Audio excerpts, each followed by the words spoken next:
Vande Mataram. Vande Mataram. BJP जिंदाबाद, जिंदाबाद जिंदाबाद बीजेपी जिंदाबाद। जिंदाबाद। আমার মনে আছে 2009 সালে 8ই আগস্ট মঙ্গলকোটে যখন প্রথম সভা হয়েছিল বামফ্রন্টের শাসন থেকে মুক্তির জন্য, সেদিন সরাসরি সিপিএমের সঙ্গে সংঘর্ষে প্রতিবাদে নেতৃত্ব দেওয়া বিকাশ দা, তিনি বেশ কয়েক মাস তাকে জেল খাটতে হয়েছে। বিকাশবাবু আমাদের বিকাশ নারায়ণ চৌধুরী, তিনি তৃণমূলের প্রতিষ্ঠা লগ্নে মঙ্গলকোটের সভাপতি, একাধিকবার জেলা পরিষদে জিতেছেন এবং পূর্ব বর্ধমান জেলা পরিষদের উপাধ্যক্ষ সহ নানাবিধ রাজনৈতিক কর্মকাণ্ডে নেতৃত্ব দিয়েছেন। একজন রাষ্ট্রবাদী মানুষ।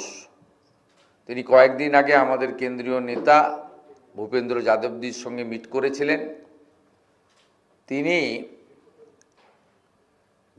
সিদ্ধান্ত নিয়েছেন রাজ্য সভাপতি শ্রমিক ভট্টাচার্য মহোদয়ের সঙ্গে কথা বলে যে আসন্ন নির্বাচনে মঙ্গলকোট সহ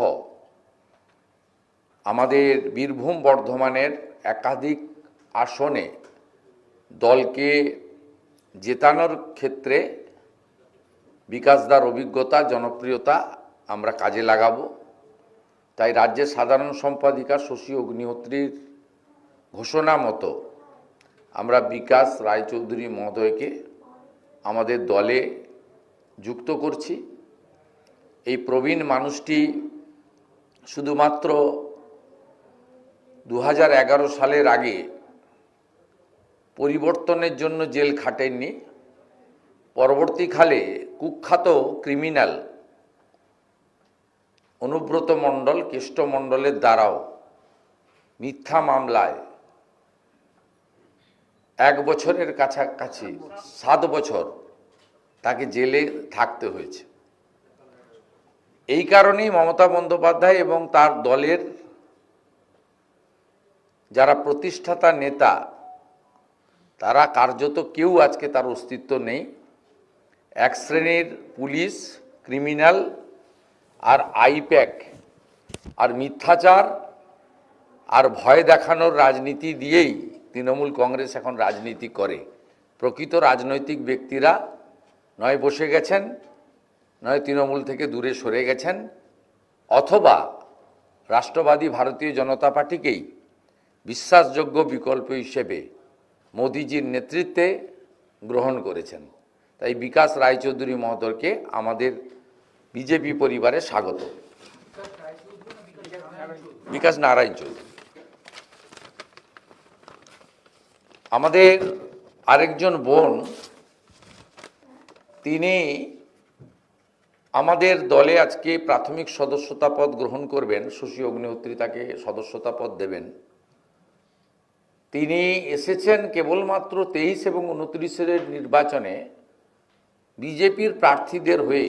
রাজ্য বিজেপি যেখানে যেখানে বলবে তিনি তার প্রচার করবেন এবং তার যেটুকু যোগাযোগ, জনপ্রিয়তা, ফ্যান ফলোয়ার্স, আত্মীয় স্বজন আছেন, বন্ধুবান্ধব আছেন, ইন্ডাস্ট্রির সহযোগীরা আছেন, তাদের সকলকে পরিবর্তনের পক্ষে প্রচারের জন্য তিনি এসেছেন। তিনি বিজেপির দপ্তরে রাজ্য সভাপতির কাছে একটি আবেদন করেছিলেন যে আমাকে বিজেপির সদস্যপদ দেওয়া হোক, আমি ভারতীয় জনতা পার্টির প্রার্থীদের পক্ষে প্রচার করতে চাই। তিনি থাকেন বরানগরে এবং টালিগঞ্জে স্টুডিও পাড়াতে সিরিয়ালের কাজ করেন, যা প্রত্যেকটা ঘরে জনপ্রিয় এবং এখন অবধি 22টার বেশি সিরিয়ালে এই বোন কাজ করেছেন। তার জনপ্রিয় সিরিয়াল টাপুর টুপুর, এটি পশ্চিমবাংলায় আমাদের বিশেষ করে দিদি, বোন, মাতৃমণ্ডলীর কাছে একটি জনপ্রিয় সিরিয়াল। তিনি ভারতীয় জনতা পার্টির পরিবারে আজকে যুক্ত হচ্ছেন। আমি তাকে জিজ্ঞেস করেছিলাম প্রথম আলাপে একটু আগেই, আপনি আসছেন কেন?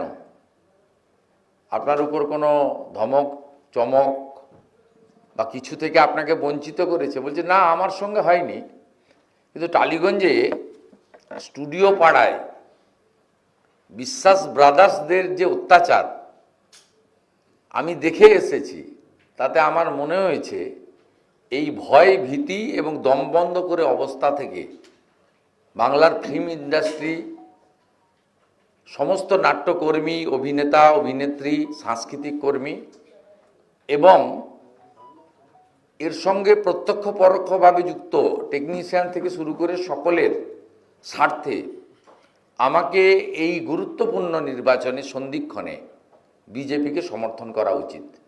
তিনি বরানগরে যেমন সজল ঘোষের হয়ে কাজ করবেন, আমাদের রাজ্য অফিস থেকে যারা বিভিন্ন প্রচারের দায়িত্বে আছেন তারা যেখানে যেখানে তাকে যেতে বলবেন, প্রার্থীরা যেখানে যেখানে আগ্রহ প্রকাশ করবেন সেটাও করবেন এবং তিনিও যাদের যাদের সঙ্গে যোগাযোগ আছেন তিনি বিজেপির পক্ষে কাজ করবেন।